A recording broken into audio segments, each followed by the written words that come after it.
প্রথমে আমি ক্ষমা চেয়ে নিচ্ছি। আমি সাধারণ একজন নাগরিক হিসাবে এই কথাটা বলছি। আমরা যখন সাধারণ মানুষ কোনো কিছু জায়গায় যায়, এত চেকিং, মাথা খারাপ হয়ে যায়। তখন ভাবি, বাবারে কত চেকিং করছে, কিন্তু যারা দোষী বা যারা এই সন্ত্রাস করতে আসে তাদের কি কোনো চেকিং হয় না? তারা কি করে ফেলে অনায়াসে? এর জন্য দায়ীটা কে?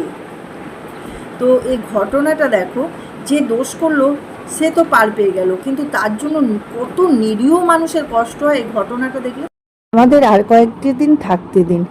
সন্তানের চিকিৎসা শেষ নালে ফিরে যেতে হয়, তাহলে এদের কি হবে? ছেলের মুখ চেয়ে কাতর আর্জি পাকিস্তানের বাবা। ভারতে চিকিৎসা করাতে এসেছিলেন, কিন্তু তার সন্তানের বয়স 9 ও 7 বছর। জন্ম থেকে হৃদয়ের জটিল সমস্যা। উন্নত চিকিৎসার জন্য নয়াদিল্লিতে এসেছিলেন, কারণ ওই চিকিৎসা পাকিস্তানের সম্ভব নয়। কিন্তু পেহেলগাঁয়ের এই জন্য দুই দেশের মধ্যে যে ভিসা বাতিল হয়েছে, ওই কারণে ভারত সরকারের কাছে কাতর আর্জি বাবার।